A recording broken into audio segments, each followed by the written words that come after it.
Heyo, welcome everyone to Today in the Scene. I'm your host, Joe, and here on In the Scene, we dive into what's happening in the arcade space from new indie arcade developers, arcade owners and operators, and just news in the space in general. Now, just a couple quick things. We've got the new Indie Arcade Wave and Galactic Battleground shirts. I'll throw those up on the screen. As well as we have our new 4-player Konami and 4-player tabletop cabinets available for sale for Galactic Battleground. The link is down in the description. I want to dive into this week's episode because I've been talking to these guys for weeks to get this set up, and I'm really excited to finally talk to them because of all the arcades that I've looked into, they have such a cool aesthetic to their arcade, and it's clear how intentional it is to make this a unique space for the arcade. And I'm really excited to talk to them and kind of figure out why they did this and how they did this. So this week we're talking to Jeremy and Marcus, who are the owners of the Galactix Arcade in Oregon. How you guys doing? Great. Thanks for having us, Joe. Yeah, I'm glad you guys could finally get on here. Like I said, we've been lining this up for a while. From the outside, it doesn't look like an arcade. It just looks like another building, and then you get inside and you're like in this spaceship, which is super cool. So let's introduce you guys first. Who's Jeremy? Who's Marcus? Let us know who you guys are and when you first started playing arcade games. I'm Marcus, and I have been playing arcade games since I was a little kid. I think that my first experience was probably playing like in a pizza parlor on a cocktail table, playing like Miss Pac-Man, something like that. And I just remember that being such a vivid experience, having a CRT be right in my face with some pizza and some soda. And then, of course, many other arcades throughout my childhood. So I was fortunate enough to be in a area where we had those, even though they were kind of everywhere, I guess, in the 80s. But so yeah, that was my first memory. Is that right? Yeah. Yeah. Yeah, I like it. Jeremy? Yeah, for me, gosh, early 80s, like I remember a family friend getting one of the first Atari consoles. I played original Pong. Oh yeah, me too. Yeah, which is definitely crazy, know. And then our small town in the middle of nowhere had an arcade, and they, it was nothing special, but they did a pretty good job about bringing in games. So, I remember Cobra Command, original Dragon's Lair, Afterburner. Those were all things that occupied my time. I didn't have a lot of money. I would always go there with a friend of mine, and he always came loaded with quarters, and I would just wait for him to basically have pity on me. And so that's how I started playing games, with the pity of my friend.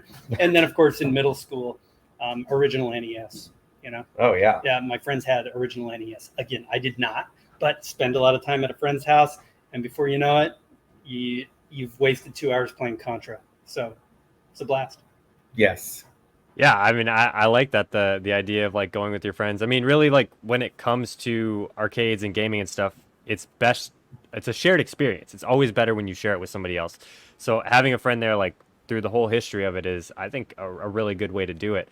Let's talk about the arcade. I'm always curious.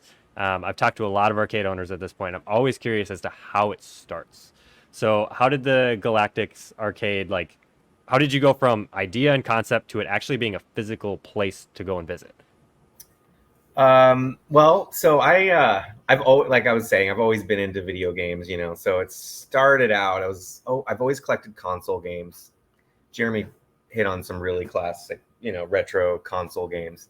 But what happened was I started to slip into arcade games in like 2003. And the first one I got was it was actually Space Invaders, the cocktail table. And it just was a slippery slope, because then I had my first pinball game like a year or two later, which was Ninja Turtles, the Data East.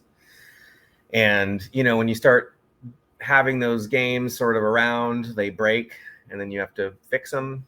And sometimes I'd have to hire somebody and I'd watch. And then I also always kind of worked on like computers and soldering and things like that. And so I wasn't an expert, but the more I had them around, the more I enjoyed collecting them. And I'd find great deals, of course, back then. Like you could buy tons of games for super cheap. Like pinball games were ridiculous. And you could get really great deals. So I bought quite a few back then. And that's a lot of where my paychecks were going. And then when I had a house with a big garage, and I just started filling it up, and I really just made my own arcade. And then I actually started a YouTube channel, and that was like, I don't know, 2015, something like that. And that's Retro Game Players.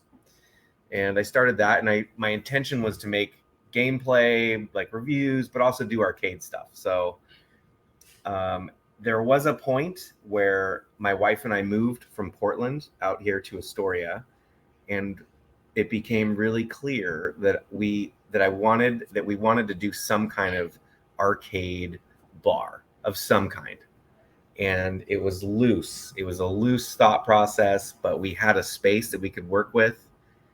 And we were fortunate enough to have a space that we could work with. It was really like, in fact, on my channel, I have videos of it. It was literally terribly like dirt. And I mean, it wasn't dirt floors, but it was rubble, and just kind of slowly started to work toward it. And Jeremy and I met here. I don't know what year that was, but maybe 2017 or 18, yeah, something like that. And he is into hard cider. So he actually is I always ruin the craft cider person. It's not a brewery, right? I mean, you don't brew cider. It's a cider. You ferment cider. Yeah, I own a cidery here in Astoria. There you go. And so I'm a massive fan of hard cider. Always have been, even before where they were popular, where I'd go to a bar in Portland and say, what kind of cider do you have? And people just look at me like I'm insane. And my friends would always be like, what kind of cider you have? Marcus is always asking that weird question. But anyway, so, I connected, started to talk to him. And as we became friends, we started to realize, hey, we might have something that's aligning here, So that was like the early thought process, I think, for me. Yeah. No, that certainly aligns. Yeah. I mean, I was lucky, to meet Marcus at the cidery, and again, he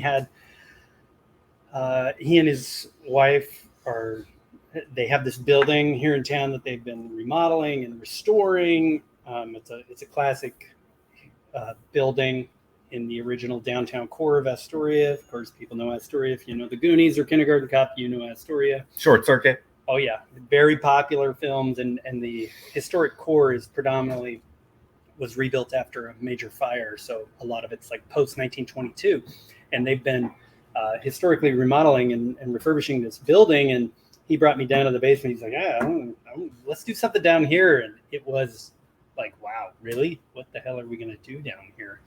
But you could see the potential, and then the conversations just started flowing. I think we like set up we started like a mood board, basically like ideas, and looking at things that just getting an idea of things that resonated for us. And some things were pretty strategic early on too. Like I remember, so I do theater, I'm into theater, but he's a longtime theater guy. Like, so yeah, we owned a theater. My wife and I owned a theater in Portland. Yeah. So yeah, and a lot of my work has been in, again, design, lighting and sound design for live performance. So that, and it resonated so much. Marcus is like, God, yeah. Well, it was funny because I was thinking like, what we're going to do is we're going to paint the walls neon green, neon blue, and he's like, no, you idiot.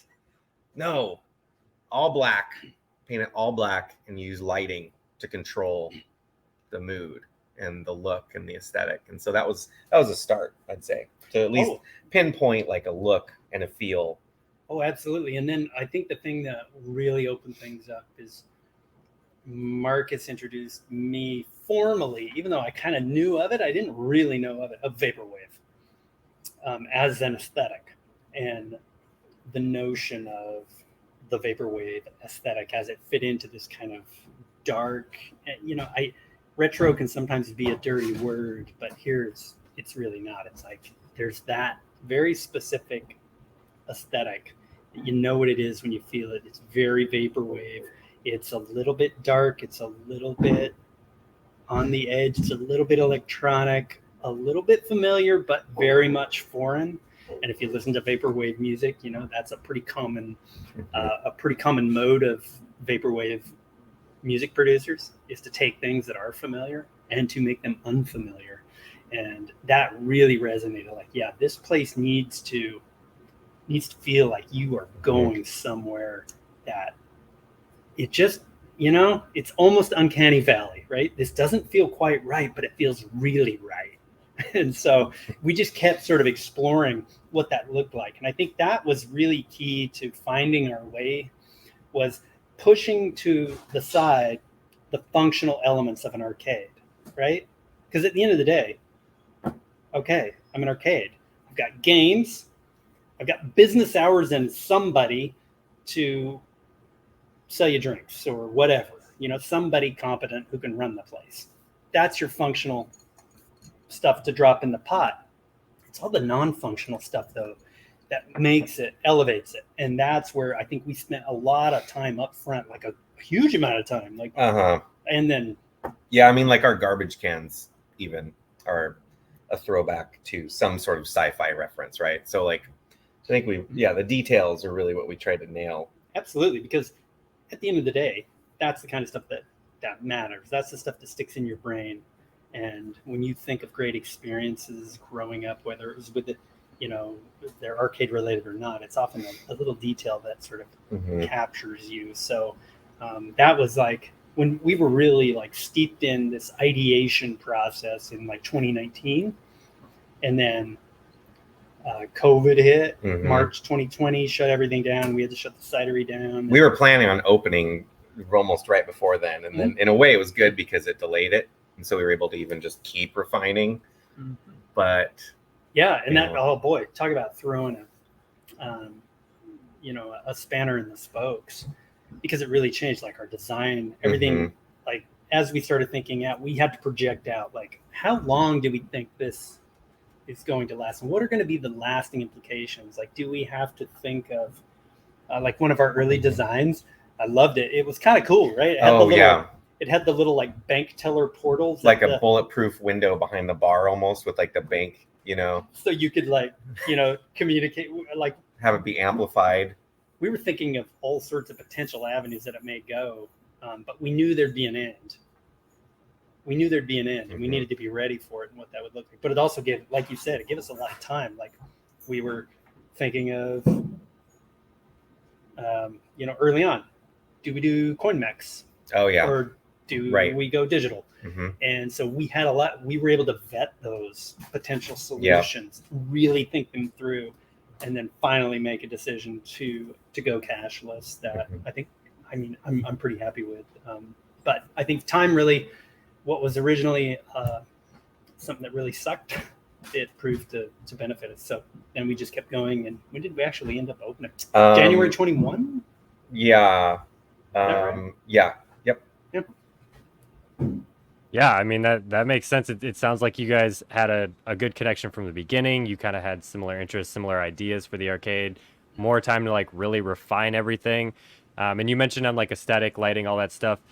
Why is it so important to you guys? Like it obviously, like looking at your social media videos, like it is very clear that all of your aesthetic decisions were incredibly intentional. Why is the aesthetic and the experience of the arcade so important to you? It seems like it's like almost number one on the list. I think it is a number one, because I think that in some ways we want to transport our guests, the patrons, when they come here, make them feel like they're leaving behind their world, literally. And that's in some ways the feeling that you get when you play a good video game. You escape from your reality, you can dive in, and of course that changes depending on what kind of game you're playing, or even a good movie, or any sort of experience, which I think you touched on. But I think that having someone come through the door and watch their face, or the way that they react, and they're transported a little bit. And yep, that is it. And really it's everything. I think if you're a potential arcade owner, you need to sort of rid yourself of the idea that you are in the amusement business. You're in the human experience business. And there's a reason that humans seek certain things. And Marcus hit on it right there. Like video games are an escape, right? They let you command another world, another place. They give you this sense of control or potential control that you might not feel in your real life when things are kind of crushing you. You spend money on a great craft beverage. It's an experience, and yes, it even has a chemical experience to help you kind of escape a little bit. Everything's about kind of trying something else on, and so we approach it as an experience business. And like we were talking about earlier, about the fact that I'm really motivated by Tomorrowland at Disneyland in Anaheim, because the Imagineers do a lot right. I mean, people criticize Disney all day long, and it's great, but they do a lot right. And they realized very early on, before anybody, that they were in the experience business. People can ride a roller coaster anywhere, but you can only go on Space Mountain in very particular places. And Space Mountain is so much more than a roller coaster. The queue sets you up. It creates a certain level of anticipation. You aspire to something more when you're in the queue, and you feel like you're a part of something. And that's what we wanted to bring in our own special little way out here on the upper left edge of Oregon, is that, that's why you read our social media. We speak with a particular language. We refer to our guests as passengers on the Galactix. This is our Astoria port. It's all about creating this notion that you're going somewhere. We're docked. You can come in. This is how we do things. When people review us online, on Google, we immediately respond, and we respond in our voice, because again, it's just extending the experience, because we believe that. Like, I believe that so much. Like, it's why I want to go back to places that do that, because otherwise it's a commodity. It's the stuff that's already in the bucket. Games, snacks. Okay, anybody can do that. Anybody can do that. So how are you going to pull somebody out of their house or from doing any of the myriad of other things that they could be doing with their time? You need to give them an experience and respect the fact that they're looking for that, just like I am. So, yeah, I think that's really well put. It's so true. I've been to a lot of arcades, and there's a few that always stick in my mind just because of the aesthetic of the arcade, like the attention to detail that they brought in. Like Glitch Bar standing out to me in South Florida. They have, like, above their bar, they have all of these old taps. Like, they have a bunch of old taps that are just screwed into the ceiling, and they have action figures from the 80s and 90s above it, like in this steel beam, like structural beam. Something that would usually just be wasted space. They were like, how can we make this more unique, more retro? And they've got like old skateboards all over the wall. So they have their own like kind of punky grunge kind of vibe to their setup, and I think it's really cool. And it's very important as an aesthetic. Like you said, like, anybody can set up an arcade with games and snacks. It's what do you do that makes you different from all the other ones. And I think that's what's cool about like the indie games that are coming out too. I'm curious as to what you guys think about indie games. Like it's kind of recycling an old energy of like the retro arcade, but with this new modern twist. What are your guys' views on indie games? Well, so I'm a massive indie game supporter. And I say this not just for arcade, the arcade platform, but really like PS4, Switch, Genesis, NES. That's one of the things that I would do on my channel, is really talk about indie game releases. And so I'm a massive supporter of anyone who's out there coming up with new games for new platforms. And I mean, I just now, this is actually the first time I've talked about it on any sort of public platform, but I've just come up with it's a music video album that is only playable on Dreamcast, and it's just using like a mil CD format. So I'm going to be selling those at PRGE coming up, which is cool. But I love seeing the old systems sort of get new life. I love it when it's like a Genesis. I'm a huge Sega fan, so that's part of why I think Dreamcast was my choice. And then arcade game wise, absolutely. So we do have a Deathstalker here, the Spectre Files, which I was able to pick up from Doc pretty early on, and that is such a fun game, but also people just love to play it. Like, I mean, like, and talk about it, you know, and it's unique. yeah. And then, you know, we have some other, I mean, as far as like other things that we have here, we do have a Polybius machine, which was a game that was sort of shadow created by a developer. And it took quite a bit of tweaking, but we were able to get it into an arcade cabinet. People have done that, of course, but this is one here, which I think specifically plays into a sort of lore that's specific to the Northwest, being, you know, we're close to Portland, and it's definitely one of those games that where the more someone plays, the more they trip out, if you're familiar with it or not. But the recreation is pretty cool. And yeah, so I'm also I've always enjoyed seeing when there's like a full-fledged indie game. Like what is the one, I'm blanking on it, but it's on your background, Joe. It's the I'm like totally, it's this like 8-player game. You thinking Killer Queen, the 10-player Yeah. game? Yeah, Yep. yeah, 10-player, yeah. Yeah. So like, I mean, I remember, you know, playing that early on and just being blown away with the game mechanics. And so it's to me, it's like, I love it. I love chiptune music. I love all of that. That's like, yeah. Jeremy, what do you think? No, I think it's an absolute must-have. Like, the fans need to support it. I think that smaller business owners certainly support it. It's like any industry, right? Like I'll to paint an analog to craft beverage manufacturing, right? It's like, yeah, people love the idea of scale. Oh my gosh, Anheuser-Busch InBev, largest beverage manufacturer in the world, owning, you know, how many hundreds of labels, and that's great. But we all like the scrappy craft beverage maker who is fighting hard to get their creation out there, and oftentimes it's, you know, dramatically better. It's inspired by, and it may even sort of reflect back. And so it's great when industries do that. You know, think about the fact that, I mean, Tesla. I mean,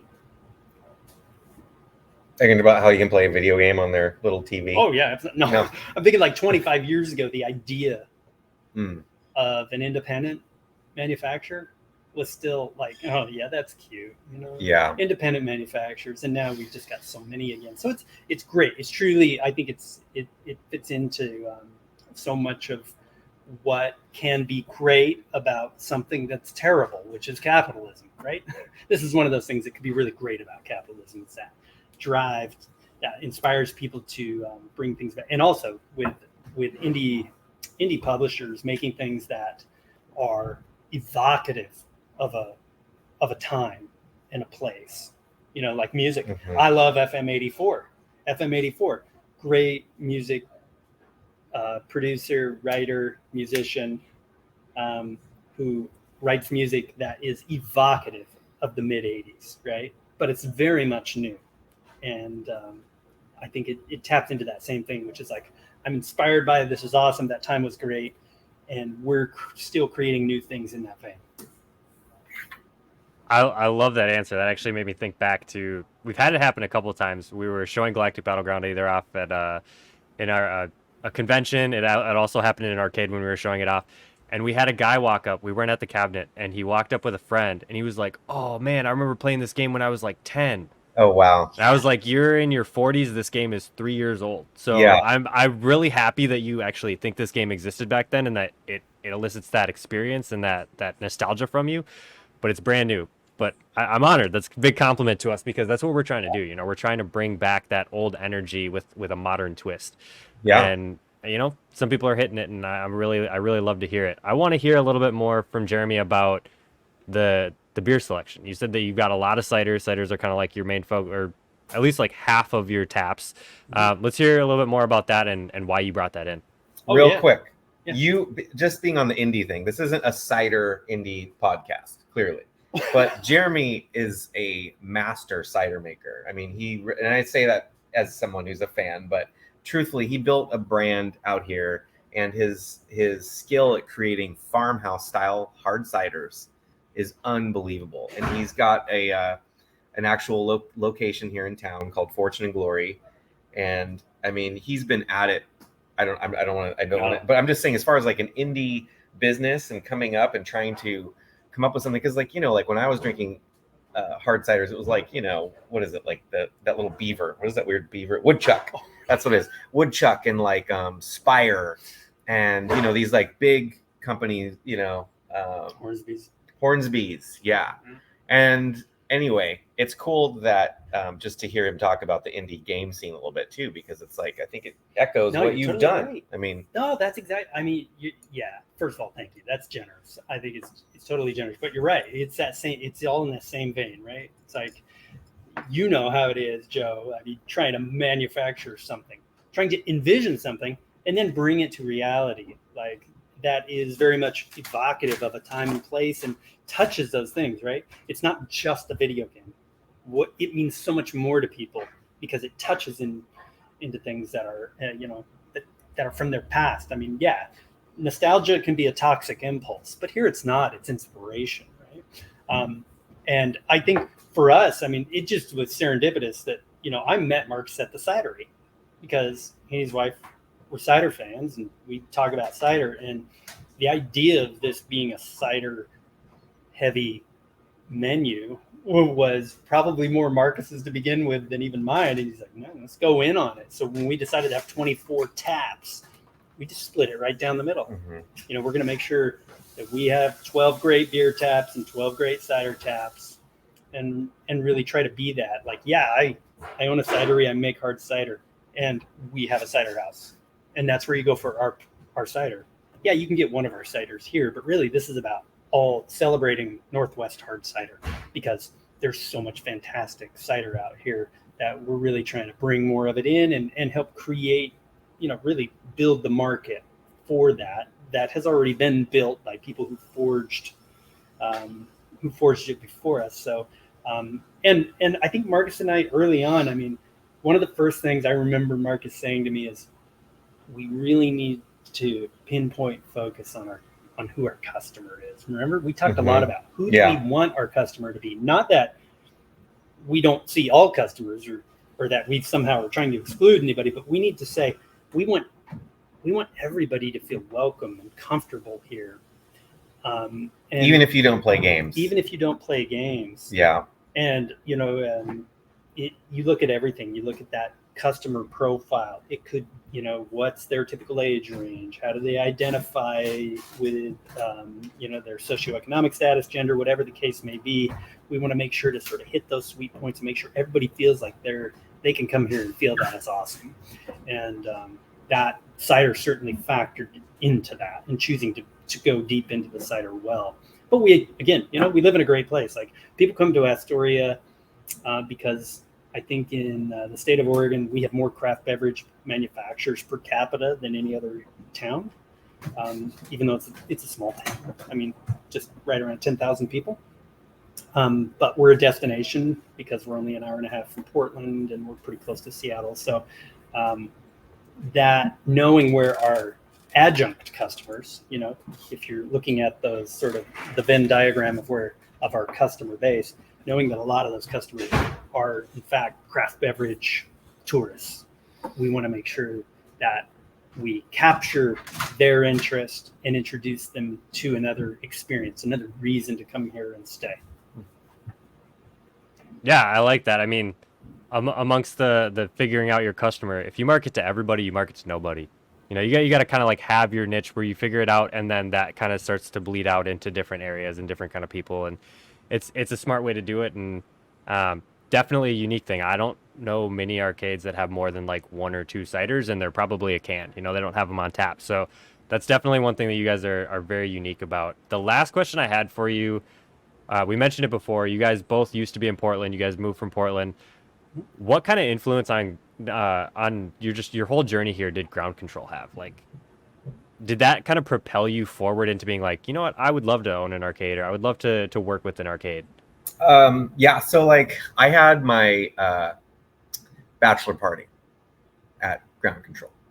So I mean, like, I really like ground control, and I think, I don't know if we were recording this, but we were talking about how we were, you know, both knew of ground control before they were at their current location. So I remember when they were on Burnside, and you'd go in, and it was like they had a couple rows of arcade games. I don't really remember any pinball, but they had a couple like display counters of old retro systems, and it was fun. You go in there, but it was nothing like the way it is now. And they've been in their current space for quite a few years. I mean, like, I'm not sure, it's like 20 years or what. It's been a long time.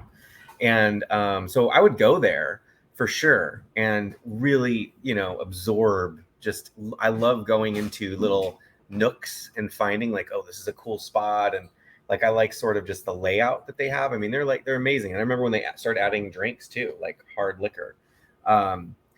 So there's definitely an influence in that perspective that I lived in Portland for 15 years, and that was one of the places. But to be fair, I also went to places to play pinball that were dive bars all the time and that's really where I was at. Like, I was going to pinball places on was that Pinball Map or Pin Map? I can't remember the website. And I would just find like, oh, here's a new game. Let's go check that out. And so we were going to like dive bars all the time. Quarter World opened, which was also a big pinball collection.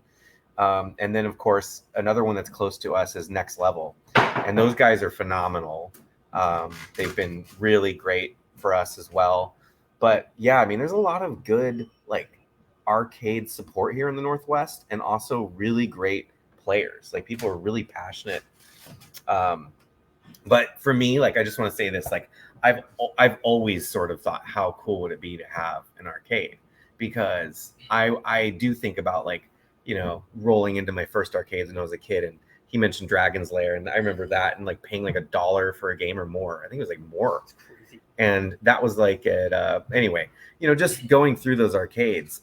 In some ways, there was one arcade that I would go to where I've tried to specifically collect certain games from that place that no one even has. They're like, what is the deal? Why do you like this game so much? And I'm like, oh, because it was in my childhood arcade. Like, one of the ones that I just restored recently was Time Killers by Strata.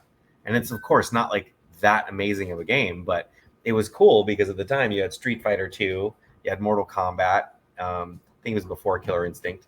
And then Time Killers showed up, and it was like, it was weird. Anyway, point is they definitely have. I think I'm inspired by all kinds of different things, but Ground Control kicks ass. You know, you can't say anything bad about them. No, it's true. I mean, like we spoke before you were recording. They kind of help validate, obviously, how deep you can go. And yes, at that time, and I remember location number 1, you know, at that time, they were really hitting into the context. Portland in the 90s and the early aughts, I mean, it was ripe for this. And it hit all the right marks. But to be able to sustain that, as Portland has evolved pretty dramatically over the decades, you know, I got to Portland in 97, and it's changed dramatically. And they've evolved, and they're still relevant as ever. And that is because they determined how they could stick to a really good formula and stay true to what their vision was for it. So you really have to look to those places. Yeah, they validate it. They're fantastic. You're inspired by them. You know, it's that. Sorry, go ahead. I just thought of this. Like when you're outside, they have those. It's like sort of like a assortment of arcade sound effects that are playing right on the sidewalk. Oh yeah, and that's actually pretty cool as far as like pulling you in. And you also always know that really like their games are well maintained. They're you're going in there and like, I mean, really, they're always going to be either working. You're going to have a good selection of working games, and they're well maintained, like always. Oh, that's so key, and we definitely hear that a lot from passengers here on Galactix. You know, that's key. People have been to arcades where machines are not maintained. They are not clean, let alone maintained, and the out of order sign is on half of them. It's like, you can't operate a business that way. You have to be ready if you're going to get into this business. You got to be ready to deal with the fact that stuff goes down.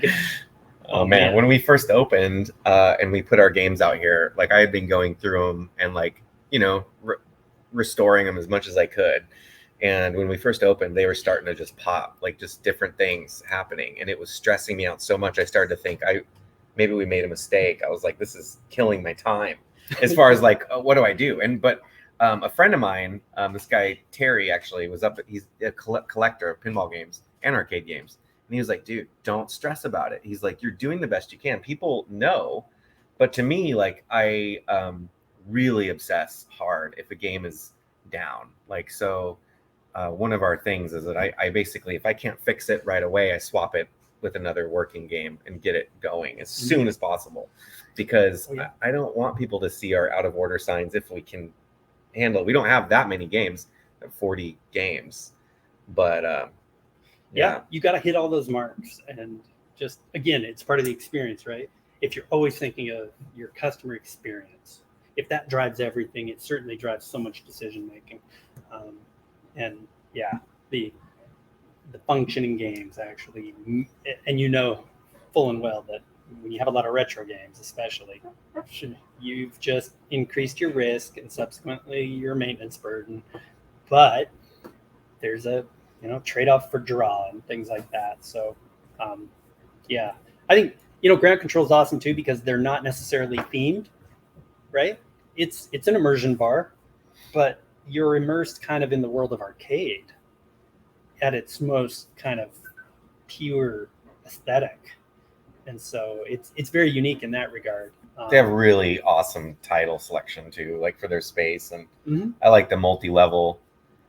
I've always liked multi-level places anyway, but it feels, and see, that's the thing about independent arcades, is that these are curated if it's done well, right? If a place is done well, it's curated, and curation is an active thing, right? It's not I chose a great selection. It's like, no, I am constantly choosing how to do this. It's not just when you go into a Dave and Buster's, that there's choices were made that are entirely revenue driven. You're gonna get your Fruit Ninja. Sorry. Exactly. Everything it's revenue driven. Yeah. What is the shiny thing that's going to just pull the dollars? And we're trying to balance that in an immersion experience like this. We're trying to say, you're here for a lot of different reasons, and you're potentially a lot of different customers, and we want to try to hook a little bit onto everyone. We want to immerse them in our environment, and then know that they might actually find the thing here that maybe really hooks them. Like, yeah, you're in Astoria. Guess what? Marcus has a Nintendo red tent back here that happens to have the Goonies on it.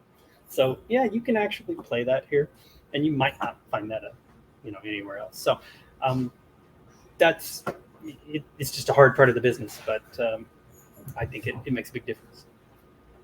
Yeah, I agree. I mean, you mentioned a lot of things that made me think indies kind of fall in as like a pro and a con there. You're saying the earnings. Dave & Buster's actually has an equation onto like how they place games, like square footage to earnings. So yes, that is a thing. But like an indie game may not earn super well for you in the beginning, but it sets you apart. It's such a unique game that you're probably not going to find anywhere else in the state, if not anywhere else in the entire coast, right? Or the whole Midwest. Like it's going to be something very unique that'll draw people in, and it makes money over time. But it also has almost no fixing overhead. Like we've had that game that I mentioned down in Florida that we have in Glitch Bar. We've replaced one joystick in 3.5 years. That's all that's gone wrong with it. So it's like they know they're going to put the game out, run it all day, every day, and it's going to be good. So that's a benefit. Huge. Yeah, I love everything you guys are saying. It totally resonates. It makes a lot of sense. That's all that I had for you guys for questions. I want you to just shout out social medias, anything, whether it be the cidery or the arcade. Just shout them out. I'll throw them in the description, but I just want to hear from you guys. Social media shout outs. Our website is thegalactix.com with an X. Facebook, I think, is just like Facebook. Yeah. The Galactix. Yeah, the Galactix. Instagram, same thing. The Galactix. The Galactix. Fortuneandglory.com. It's FG Cider. FGcider.com. That's our website. And all of our social medias are Astoria Cider, because it's easy. And if you come out here to Astoria, please visit Fortune and Glory.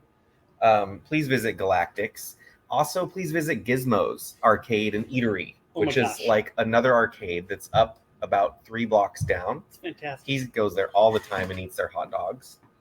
They have a great veggie and dog. they- I can't. Yeah, and so like we want to make sure that, and also the Merry Time is right here, and they've got like 12, 13 pinball games up there, and like they focused on newer games too, so they get and some older ones. And anyway, it's a bar, so we kind of have Yeah. this interesting strata here. It's like if you're here with small kids and want to have a good time in a kind of a classic retro feel, go to Gizmos.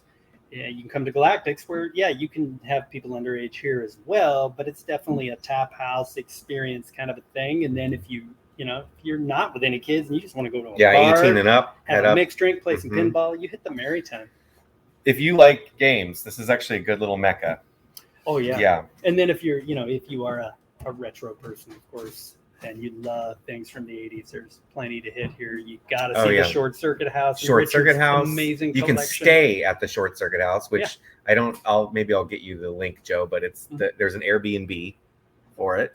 And now the new Goonies house owner Goonies. is very open to people coming up for photo ops and things. So, it's a great place to visit. Kindergarten Cop School. Of course. You can just look at it. That's all you can do there. Yeah, they're actually in session, so stay away. It's a little weird. Don't be creepy and take pictures of kids. School's there. Yep. Awesome. Well, I'm going to throw those links in the description so everybody can check it out. I want to say thank you guys for coming on. I really appreciate your time, chatting about the arcade, games, cider, all that fun stuff. And if you're still watching, don't forget to like, share, and subscribe. It helps us a ton. The way we'll continue to grow, we'll all ride it together. And we got the t-shirts and the cabinets at galacticbattleground.com. The link is in the description. But until next time, peace. Thanks, Joe. Bye.